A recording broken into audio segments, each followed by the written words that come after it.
And what you wrote is this: the whole argument turns on the familiar question, who made God, which most thinking people discover for themselves.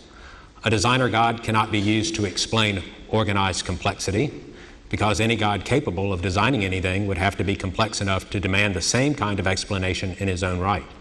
God presents an infinite regress from which he cannot help us to escape.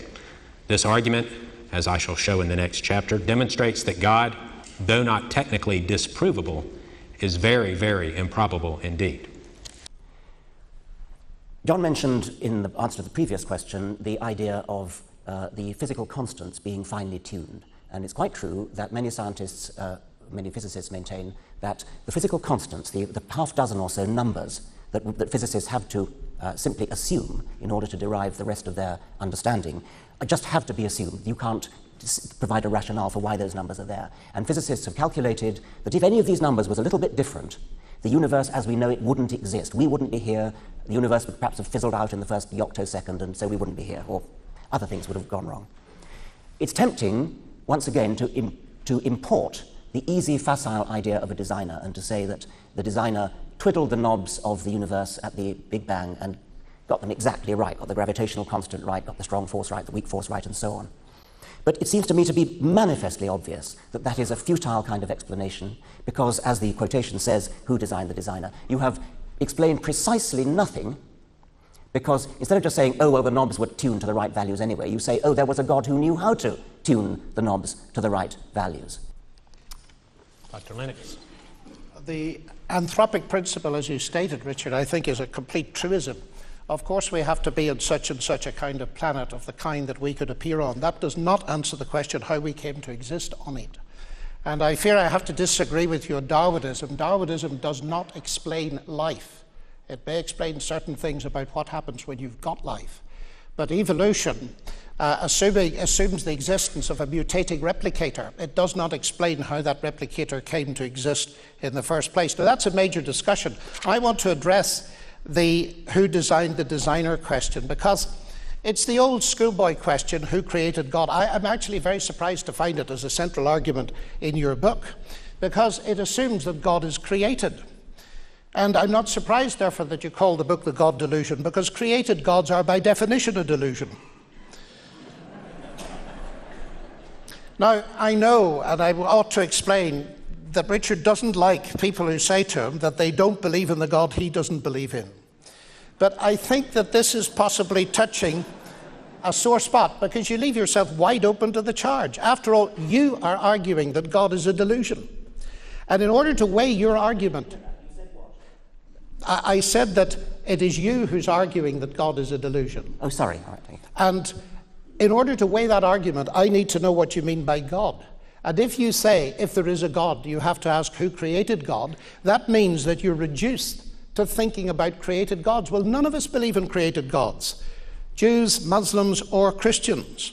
And I think that argument then is entirely beside the point, and perhaps you ought to put it on your shelf marked celestial teapots where it belongs. The God who created the universe, ladies and gentlemen, was not created. He is eternal. This is the fundamental distinction between God and the universe. It came to exist, he did not. And this is precisely the point the Christian apostle John makes at the beginning of his gospel. In the beginning was the Word. The Word already was. All things came to be by him. God is uncreated. The universe was created by him. Now, I don't know whether Richard has difficulty with the concept of the uncreated. I don't know, and I'd love to know whether he believes as a materialist that matter and energy and the laws of nature were always there, because if they were, he does believe in something eternal. So perhaps the difficulty lies in believing in an eternal person. But I want to probe deeper into this, because he suggested that introducing God would mean an end of science. God is no explanation, since by definition God is more complex than the thing you are explaining. Now, this, he states, is the central argument of his book. I would not have expected an argument like this from a scientist, because explanations in science themselves are usually in terms of increasing complexity. An apple falling is a simple event. The explanation in terms of Newton's law of gravitation is already stretching the minds of many people, but its explanation in terms of a warp in space-time is stretching the minds of the cleverest. Simplicity isn't the only criterion of truth. Let me give you an example.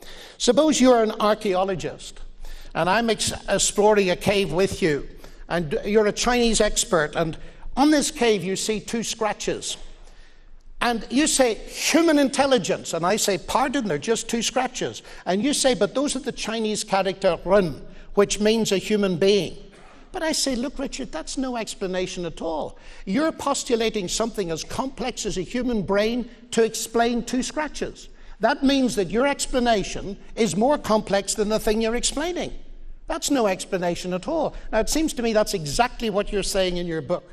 The reason we can deduce something as sophisticated as human intelligence from 2 scratches on a cave wall is because they have a semiotic dimension. They carry meaning. And that fascinates me as a mathematician, because the reductionist is committed to deducing things that carry meaning, and I would include the DNA molecule among them, is committed to explaining those in terms of the basic materials.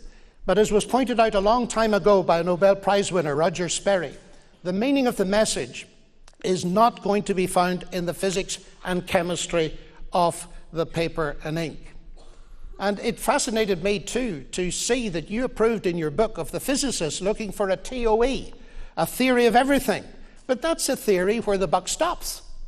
Incidentally, there is no hope for a TOE, as Stephen Hawking has said in 2004, on the basis of Gödel's mathematics and its application to physicists. So I'm interested that you were prepared, as I understand it, to agree that a TOE was a good thing in physics. It's perhaps you like a TOE, a toe, provided there's no God attached to it. I think finally, if I might just say that you seem to be a...